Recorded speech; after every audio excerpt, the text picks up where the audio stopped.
I'm going out, I gotta go. I'll bang a rang on the radio. So turn it up, I'm telling you. I think I'm ready for something new. So today I'm joined by LoudFoxCult, a band from Michigan. How are you guys? Pretty good, man. How about you? Yeah, doing good. Nice. Okay. So first off, why don't you introduce yourselves and what your roles in the band are, like what instruments you play and everything? I'm Jackson. I play bass and I make all the lyrics. My name is Austin. I'm one of the guitarists in the band. I'm Isaac. I also play guitar. We both help in like writing the instruments of the songs that he makes, and we do some vocals as well. Yeah. Cool. And what made you guys want to start this band? Like, how did you guys meet? We've been friends since like forever, you know. I went to school with Isaac since Okay. elementary school, and we've just always you know, on the playground talking about let's make a band someday. So yeah, this is what led us there. Yeah. That's Yeah. awesome.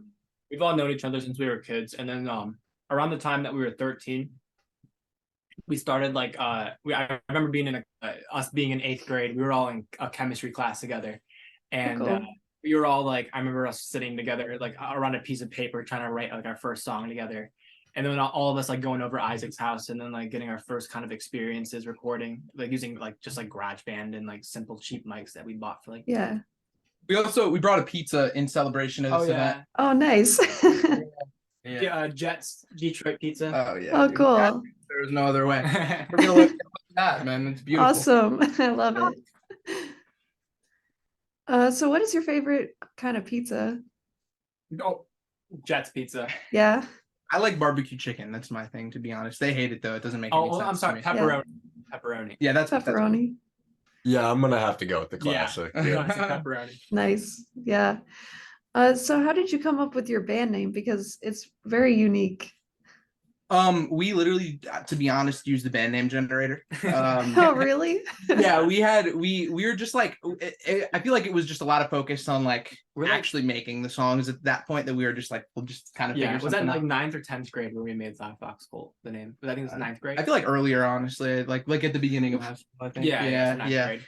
But it fits. Like at first, I didn't like it that much, but it started to grow on me. Like, you know, the longer that it continued to exist. Yeah, I feel like it fits with your sound somehow. Thank you. I appreciate that. We Cool. eventually started to feel like it did too. Yeah, Yeah. I think that it just kind of we were, I remember sitting in this room and us being like, what are we gonna name ourselves? And I was just like, let's just get a band name generator. Just figure it out. Yeah. Yeah. And we Yeah. we put a surprising amount of time into it too. I remember like having a couple ones to decide from, and we were finally just like, okay, LoudFoxCult. Yeah. And That's cool. I feel like with the EP, like using the name Cult Classic, like it ties it in. It kind of gives Yeah. it, you know. Yeah. Yeah, I noticed that. I like that. Okay. And so what artists or bands inspire you guys when you're writing songs? We all have different inspirations. When we started, it was mainly the same thing. I don't know if you want to. Just Yeah. you say what you were inspired by, and then he'll say. Yeah. So I listen to a lot of like Mom Jeans and like Sam Mathys is one of my favorite drummers. So Okay. his bands I've been spent a lot of time listening to, and then I later on I was into a lot more like math rock, like Tiny Moving Parts, stuff like that. Okay. Like my main thing is guitar. Like we all have varying levels of experience, but I started playing guitar when I was like 5. So like I never before I met Jackson, or like not met Jackson, before him and I started like working on music together, I didn't really have much of like writing experience, but I had like a lot of dexterity with what I was able to play. So Mhm. like when we write songs, mainly I'll just take his guitar parts and I'll just kind of like I'll transform them a little bit, add a couple more parts, and that's how that all comes along. So Cool. Yeah. And Oh, go ahead. oh, go ahead. Oh, I was just gonna say, growing up, Jackson actually got me into a lot of the rock music. I remember him. One big influence between me and him was this guy named I don't know if you know Jeff Rosenstock. That was just a big influence in like the way that our guitars sound, and also just Yeah. like the hope to want to add like a lot of like the synths that he incorporates in a lot of his music.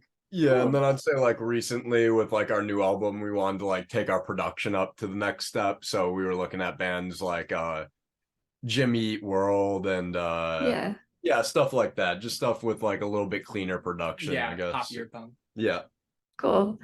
And your song "You're Terrific" hit over 1 million streams recently, which is awesome. And what was the process like of creating that song? Like, what made you decide to write it? I've had that hook, like it goes like, come on, you're terrific. I've had that in my head probably since like the 7th grade. Oh, And then really? yeah, and me and Austin one night, we were just, this is before the band started. We were just like, oh, let's write the rest of that. So we wrote the rest of the lyrics and the vocal melody and stuff. And then one day me and Isaac decided like, let's just make it into a real thing. And that was our like first, we sat down, and that was pretty much just a 1 session thing where we just sat down and for a whole day made that. And Yeah. that's how it came out. I, Yeah. I actually remember specifically, we had to have been like 14 or 15 at the time, and my dad, like, we were just kind of like chilling, and he took us to this guitar store in my area called Detroit Guitar. It's in Birmingham, Michigan. Mhm. And like, I just kind of would go there from time to time to just like play some of the stuff that they had, because it's not like a regular guitar store. It was like all higher grade instruments. So Okay. I remember I was like really into Nirvana one, like, for a long time as a child. So like, Yeah. I picked out like a Jag stang. They had a Jag stang on the stand. So Okay. him and we went into the practice rooms, and I was like, dude, bro, just like write a song.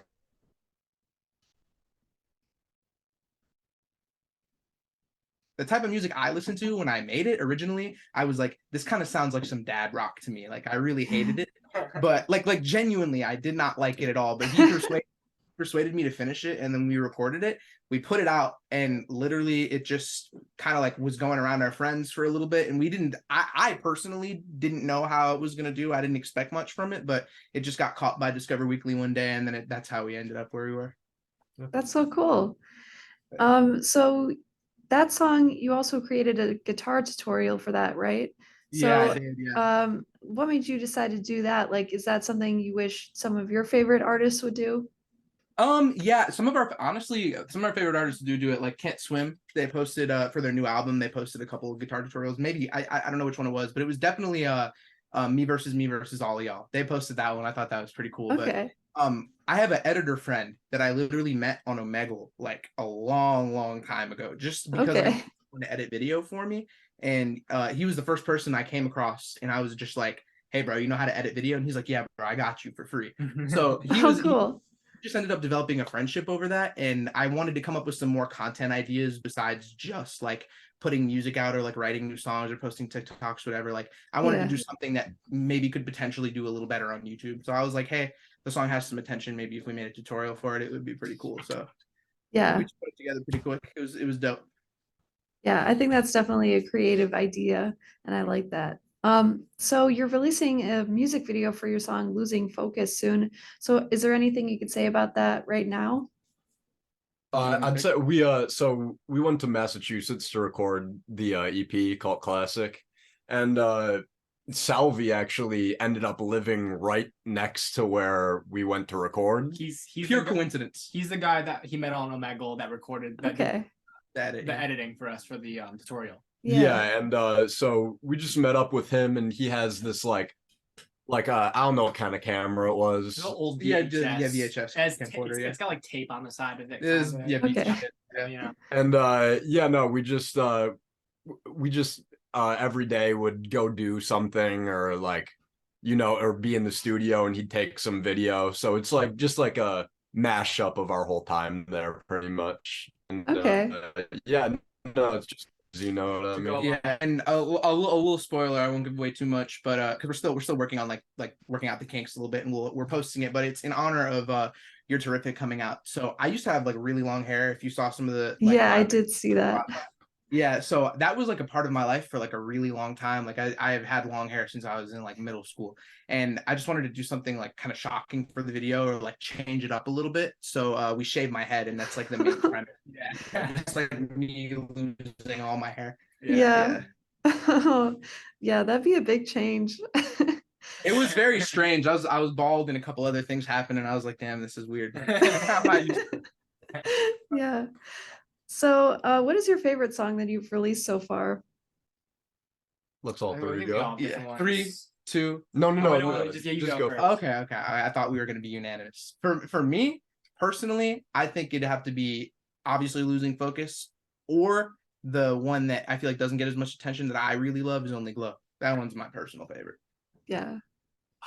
My personal favorite would have to be either Losing Focus or Foxtrot. Those two. Okay.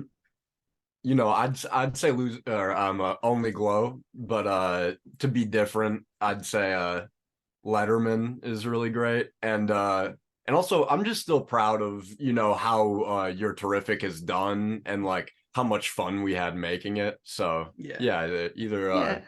Letterman or You're Terrific. Yeah. Yeah. Cool. I like all those songs. So good choices. Thank you so much. Yeah. And is there a specific message that you hope people get from your EP, or like what do you hope like they get out of it?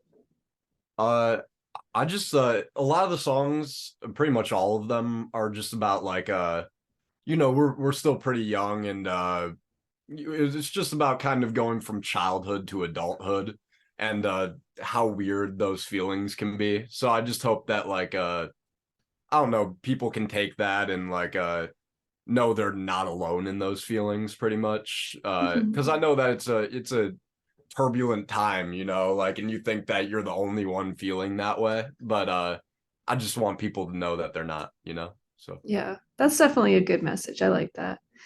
And what has been your favorite venue or show to play at so far? Or is there a venue that you really want to play at sometime in the future?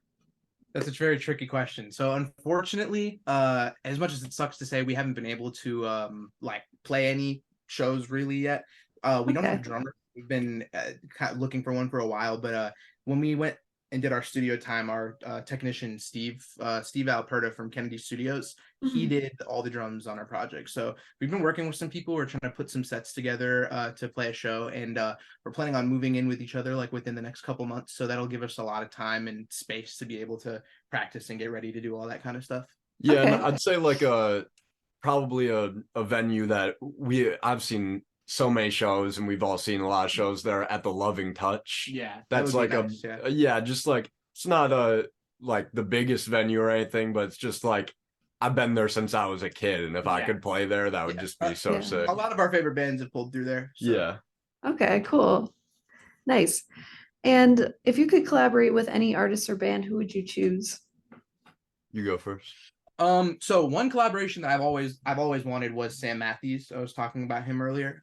He's the drummer of Early Eyes, and also Remo Drive, or Oh. their first album. Yeah. Oh, cool. Actually, I was gonna say you guys kind of remind me a little of Remo Drive. So You know, that's actually that is the biggest compliment ever. when we first made the band, that was our like That was our go-to inspiration. so like they okay. can I say the tweet thing? The tweet thing.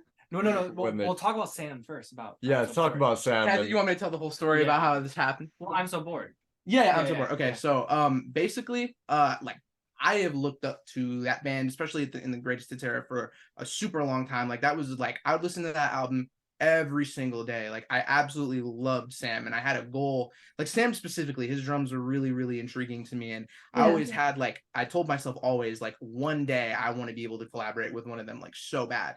So we're just all in our band group chat one day. I just decided I was like, dude, wouldn't it be funny if I just kind of like sent Sam a DM and I was like, hey, you should get on this song, because we had something that we were sitting on for a while and we just didn't know what to do with. We just didn't have anybody to drum with it. It was just we were Yeah. constantly Yeah. writing songs, but then just kind of like making up ideas. We just didn't know. We didn't have a Yeah. friend that drum for us. Yeah. By the way, interesting fact, pre I'm So Bored, all the drums on our songs were like basically created with the like GarageBand at the time, like so Okay. didn't have experience with like really getting someone to drum on our songs, but I was like, maybe we should hit him up, and like I thought that would be funny. Like I was like, there's no way he's gonna respond, Yeah. right? And then we were all just kind of like, you miss 100% of the shots that you don't take. So it was Mhm. kind of just like, all right, I'll like, we took the risk. I sent him a DM and I waited. I think it was probably about like a month or two before he responded, but he did finally, and he was like, yeah, this is actually really good. I'd be down. So he did the drums for us, and he had a member of Hippocampus help him mix it as well.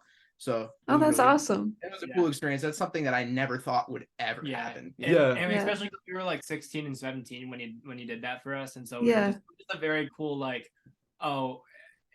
someone to like look up to and inspire to, and Yeah. it gave us that drive to keep on Yeah. moving and like make this our our lives. And, you know and what I mean? Yeah. it was super validating too, because like just the fact even that he thought it was good enough to actually take it seriously and get on the song was like that made me feel really good personally about Yeah, what for sure. That's so cool.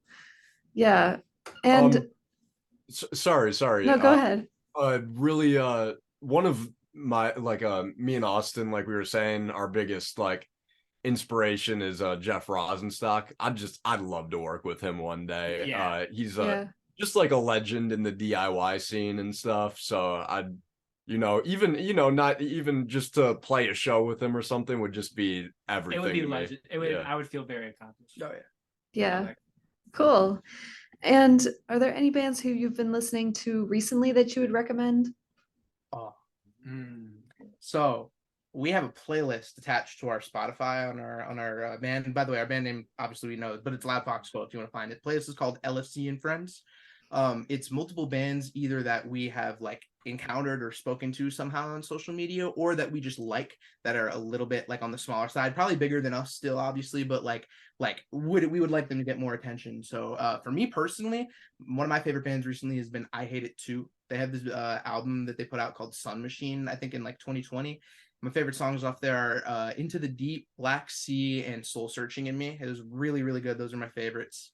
But yeah, that whole playlist is full of some like really, really, really good stuff. Yeah. So, Cool. I've been really into Carly Cosgrove recently. They released that one new album a couple of months. I think it was in fall or something. But they're just awesome. They're just a cool new punk band. Yeah, and Cool. I'd have to say there's a band called Machine Plus that she's actually my sister, and she's Oh. probably like she's the reason I started making songs and Oh, whatnot. cool. So yeah, no, she just has released some stuff recently, so I definitely recommend checking out some of her stuff. it's on the playlist too. We have 2 songs from her latest EP on the thing. And also really quick, another one I forgot, California Cousins. That's been another one of my favorite bands. Yeah, like I cannot get enough of that band. Cool. I'll have to check all those out. They sound cool. And I know you just released your EP, but are you ever planning on making like a full-length album anytime soon? That honestly, we've been practicing and just writing as much as we can, kind of just putting stuff away and then slowly recording demos slowly as we can. And then our goal is hopefully next summer to try and record something, but still obviously like we don't want to like rush into it, but that's the plan as of right now. Yeah, just we've got like a couple songs that we know for sure like are good enough to release at some point, but just yeah, kind of like with Cult Classic, we didn't want to rush it or anything. So just whenever it feels right to that we have a collection of songs that we like and they all go together, then that's when we'll do it. Yeah. And also on that topic, the guy who we actually went with to record, like Kennedy Studios, man, like I would really recommend that to anyone who is looking to kind of like, take a more serious path with their music, because if we didn't have that dude's guidance, like the EP would not have turned out anything like it did. Like he really helped us out so much. Like it was a really, really cool learning experience, especially because none of us have like actually really gotten on an airplane like that without family and went somewhere. But it was one of the most difficult things we've ever done. We were demoing for like 6 months. A whole bunch of stuff was happening. We were writing. We all got jobs and started working like full time. While also all like working jobs and going to school. Yeah. And yeah, all the things. Yeah, it was a lot of hard work, but it really, really ended up paying off in the end. And because we prepared so well, the entire week was like everything went without a hitch. Like it was perfect, and like legitimately, honestly, one of the best weeks of my life. I loved it a lot. Yeah, That's so cool. And are you like currently independent, or are you with the label? And would you ever want to sign with the label?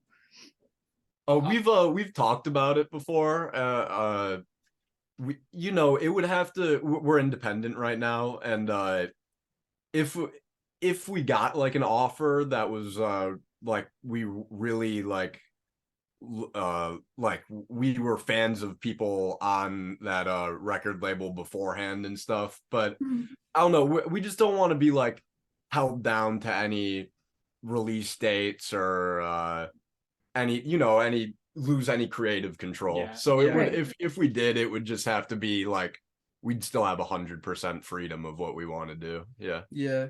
And it's really about like right now we're trying to like, it sounds corny, but like perfect our craft in a way. Like when we move in together, we're really gonna buckle down hard on like trying to get our songs ready to perform and stuff. Yeah. So yeah. And also just have the ability to be able to like, because we all like started off recording and producing all of our music, and just kind of like, besides like not playing shows, but that was more of our expertise, was like the mixing and the mastering of our own songs.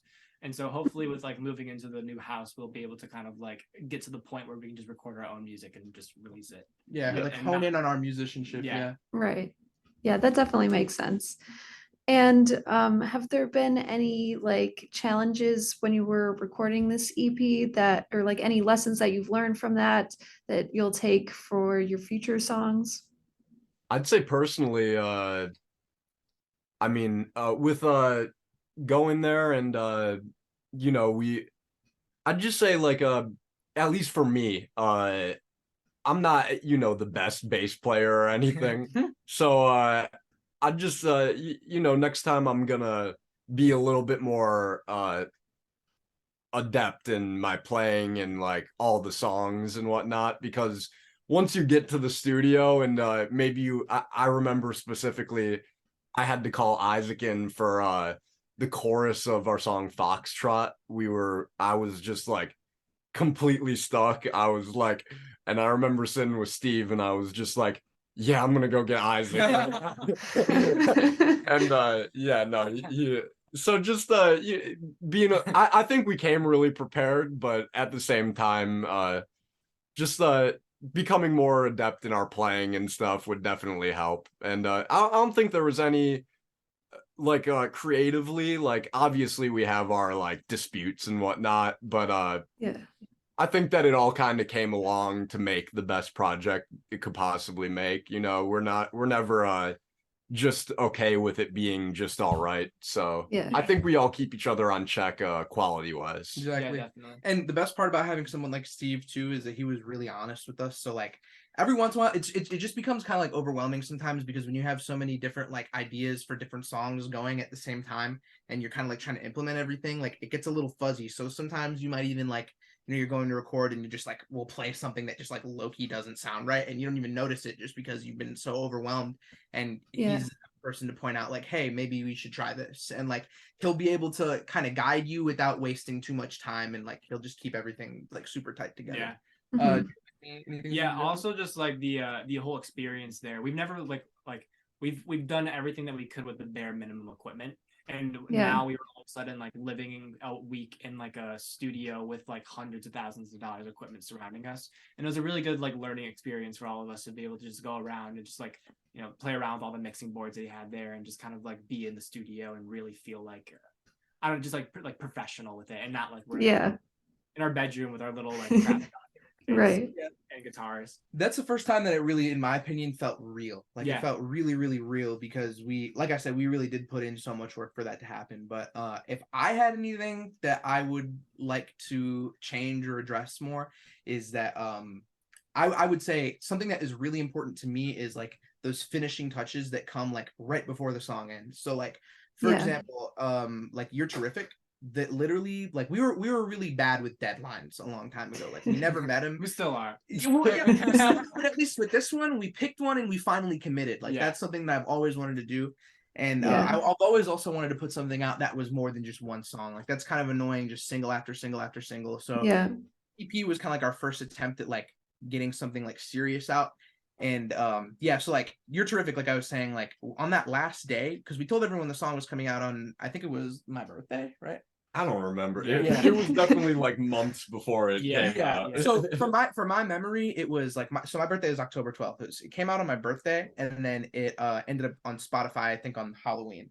So like those were the deadlines finally, you know, we picked and stuck to. But on that last day, we were adding finishing touches to the song, and that little lead in the beginning of You're Terrific that's like da na na na na na na, like over the verse part. Yeah. I literally just came up with that like on the spot. Yeah. So Yeah. And also like the on You're Terrific, there's like there's a solo at the end, and I just remember like literally I think like an hour before it was coming out or something, I like just sang like a melody over that, and that's on the final track. But Yeah. Oh, dude. Exactly, yeah. And Yeah. in You Wonder also there was a similar thing. I thought this was kind of funny because we wrote everything, like we really made sure our writing was super good for all the tracks. But You Wonder, I literally wrote the guitar solo for that the day we recorded the first part of the song. And we didn't have the rest of it, so the next day I tracked it. Wow. Literally it was just we finally buckled down because we did have one It was day. a sweaty moment. Yeah, we had one day of the recording where we were just off, like couldn't really record like everything exactly how we wanted to. I was forgetting parts because I hadn't like those songs, I hadn't actually tried to play them, like Yeah.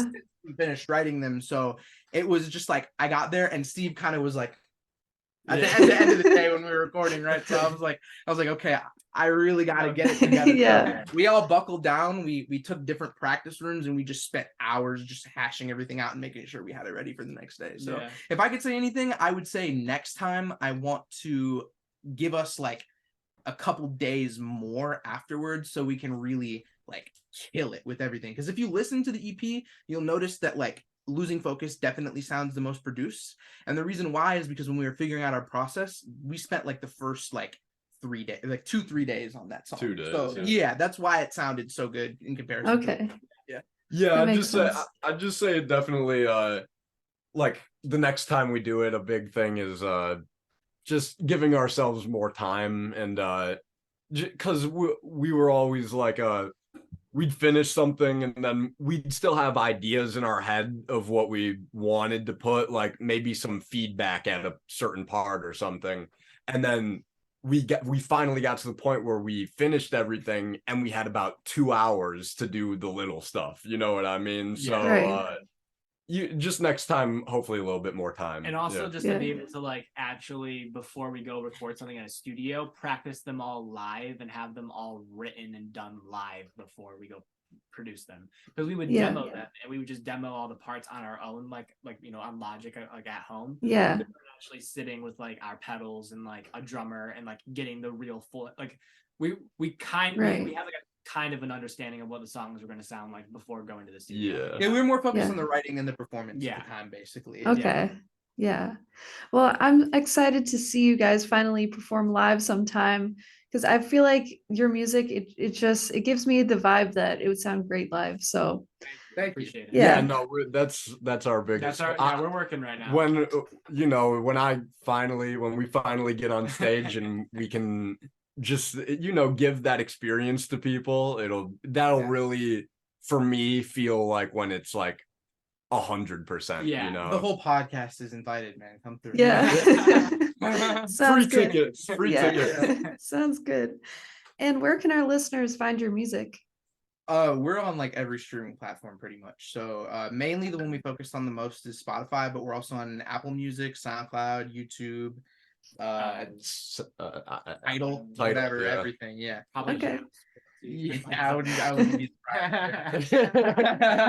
We also have a YouTube channel where we're going to be posting the video when it comes out, and just so people don't get confused, our topic channel is a little bit bigger than our regular one. So Okay. yeah, you should be able to tell the difference. One will say topic afterwards, and the other one will just be LoudFoxCult. Yeah.